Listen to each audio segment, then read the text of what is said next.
آج سب سے یہی سوال کروں گا کہ الیکشن سے پہلے بہت شور ہو رہا تھا، ڈکٹیٹر ہے، یہ خراب ہو گیا، بالکل ٹھیک ہے، مان لیا، لیکن سوال اٹھتا ہے یہ چیز ابھی بھی ہم دیکھ رہے ہیں امجد صاحب۔ بہت شکریہ پی جے، آج آپ نے گفتگو کے لیے بلایا ہے۔ تو سب سے پہلے میں کمنگ ٹورڈ دس پوائنٹ، آپ نے کہا کہ پالیسی کا فرق ہے یا اوور اسپلنگ ہے۔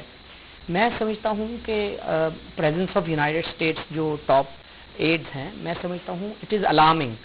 وار آن ٹیرر جو ہے that policy has backfired. Terrorism and extremism and radicalisation is a big issue. Pakistan کو اپنے لمیٹڈ جو انڈرسٹینڈنگ ہے اس کے حساب سے اس کو ڈیل کرنا ہے، لیکن پاکستان کو ایز اے کالونی نہیں چلا سکتے، اس کو as a state he behave کرنا پڑے گا۔ اگر آپ state as a state behave نہ کرتے تو پاکستان کے ایٹمی دھماکے نہ ہوتے کبھی بھی۔ اب بھی مسئلہ یہی ہے کہ آپ جو لسٹ جو پاکستان جو پرووائڈ کر رہا ہے اسسٹنس، کیا وہ لسٹ اپروو کی جانی چاہیے پارلیمنٹ سے کہ نہیں؟ جب وہ لسٹ اپروو ہو جائے گی then we will know what sort of contribution we are doing to the United States and what is the cost. ہمیں cost کیا کر رہا ہے اور liability کیا ہے۔ آپ دیکھ رہے ہیں کہ وانا اور وزیرستان اور ان علاقوں میں پھلجڑیوں کی طرح میزائل آ رہے ہیں اور دھماکے ہو رہے ہیں، میزائل گر رہے ہیں، انسنٹ لوگ مر رہے ہیں۔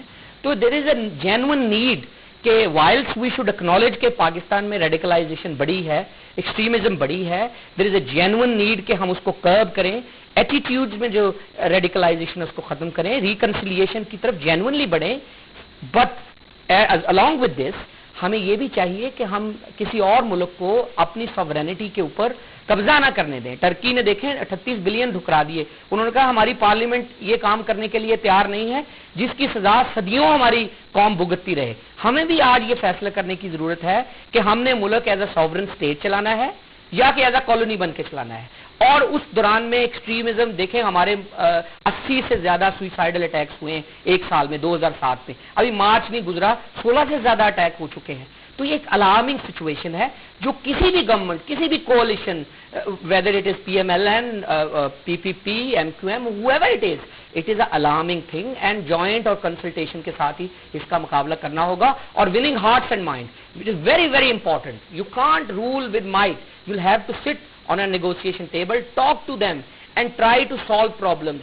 I don't say کہ talk to the people who are killing you. I would say talk to the people where there is a political problem. Political problem تو ٹیبل پہ سالو ہوں گے۔ جب پولیٹیکل پرابلم ٹیبل پہ solve ہو گیا، انیس احمد خان صاحب یہ مجھے بتائیے کہ انہوں نے ایک بڑی اچھی بات کی، لیٹس سٹ ڈاؤن